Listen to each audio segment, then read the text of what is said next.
Thank you for tuning in to the best parenting show on the internet, Post Daily Dose. It's the Post. It's the Post. It's the Post. The Post Daily Dose. It's the Post. It's the Post. It's the Post. The Post Daily Dose. It's the Post. It's the Post. Hey, good evening, Facebook family. Welcome to another episode of Post Daily Dose with me, your trusted parenting advisor, faithful guide and servant on the healing journey. What's my name? Big Papa Brian+Post. Happy Manic Monday to all of you. Hope you had a fantastic weekend. I hope your Monday is off to a really good start. Today's episode, we are going to talk about what do you do when you lose your shit as a parent. Had a weekend full of exciting little situations with families, and so I was thinking, oh, this is gonna be good. I already know what I'm gonna talk to you guys about on Monday. So what do you do when you lose your shit as a parent? Because guess what, we all do it. We all get to the tipping point. We all reach the place where our window of tolerance gets so small we can't do it anymore, and we fire off something ugly. We use some ugly words, we say some ugly things, we may swat our kids on the butt or threaten them, to do something ridiculous. We all do it. It's human nature. But here's what you got to understand about the outcome of that behavior. Now, picture this. Your grandparents. Think about where your grandparents were at, and they're raising your parents. You've heard the story. You know about when they were, back in that time. It was usually pretty tough times, and sometimes there was only one parent, and that parent was working two jobs, and during that generation they had a lot of children.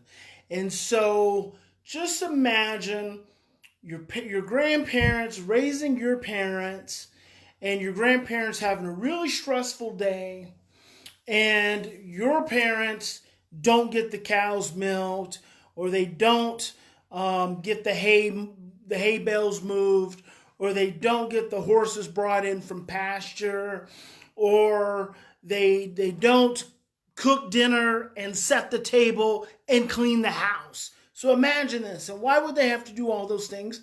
Because their parents are really hardworking. Your grandparents were probably extremely hardworking people and did the best they could to just keep food on the table. So imagine they have these kids, and usually there's a lot more than just one or two kids like we have these days. Back then it was, 5 kids or 8 kids or 10 kids.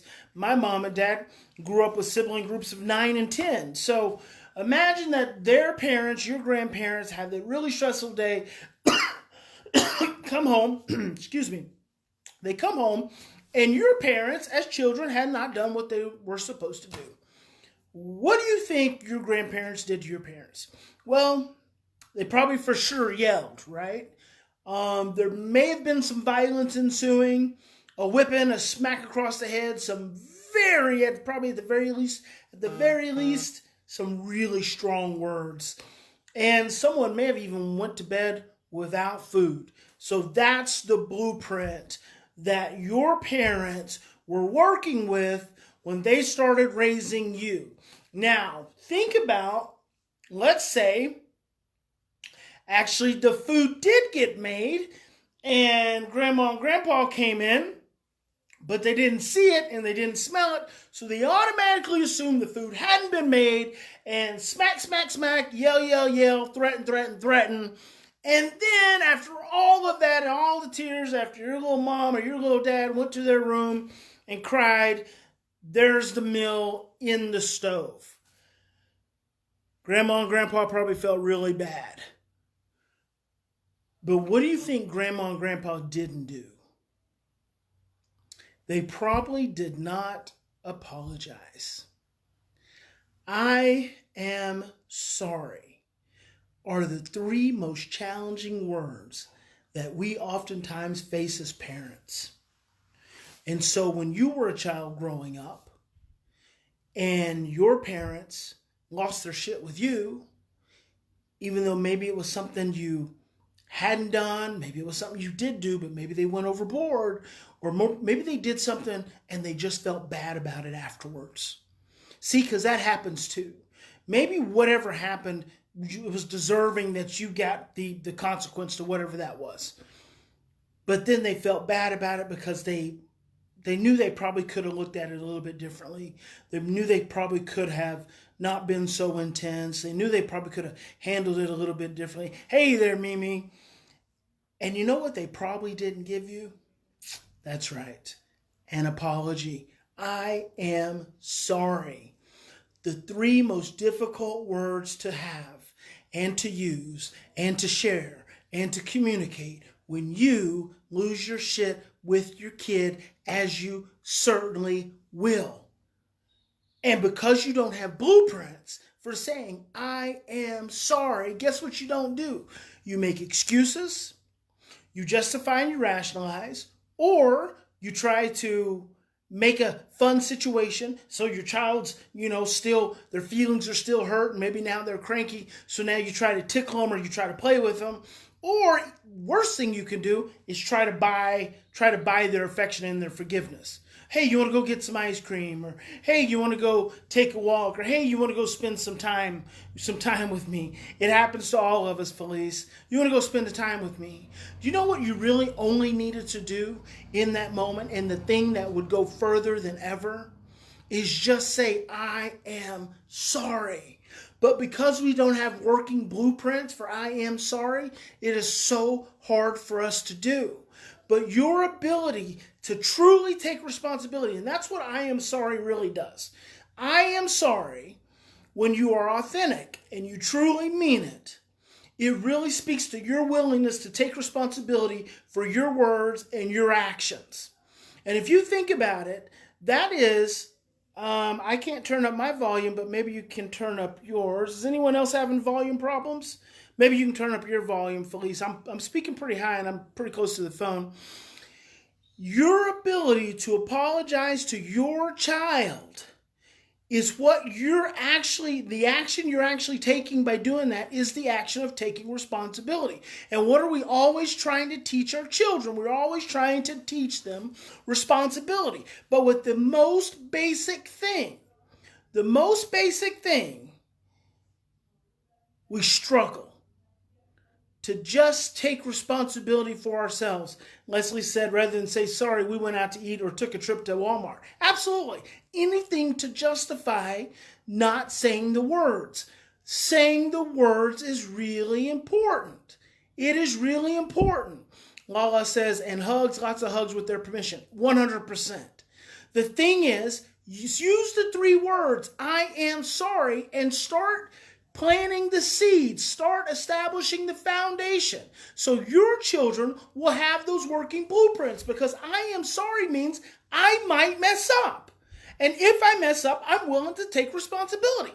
What I am sorry also says is that you as my child may mess up. And if you mess up as my child, I'm still going to love you. I'm still going to care about you.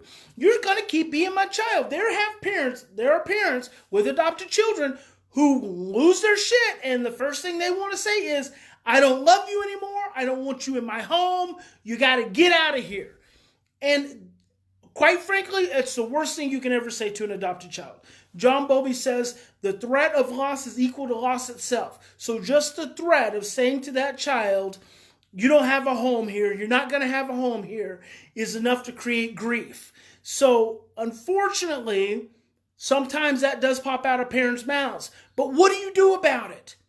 Say, I am sorry. Apologize. And then go a step further. When you know you've really screwed up, after you say, I am sorry, then you say, can you forgive me? I am sorry. Can you forgive me? I am sorry. Can you forgive me? That is taking 100% responsibility. And you know how children learn to be responsible? By having responsible parents.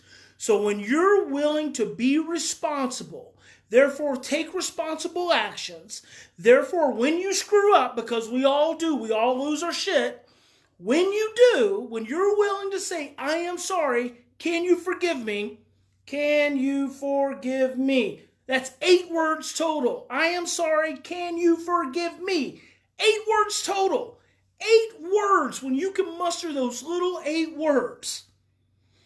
What that's teaching your child is how to begin taking responsibility. Threatening your child, spanking your child, consequencing your child, blaming your child is not teaching them responsibility. It's teaching them how to be reactive. So remember, you might not have the blueprints for it. It's never too late to start. Making light of a situation, tickling and having fun, taking your child out for a treat, none of those are the same as the words that come out of your mouth. I am sorry, can you forgive me? Groundbreaking, relationship building words. Hope that's helpful. Remember, in any given situation, we always have 2 choices. We can continue. Oh, I forgive you, Mimi, just in case. We can continue to react from our same blueprints of stress, fear, and overwhelm, or we can stop, slow down, take 3 to 10 deep breaths, and choose love. And I hope you'll choose love. Big Papa loves you. God bless each and every one of you. Have a fantastic evening. I'll see you tomorrow.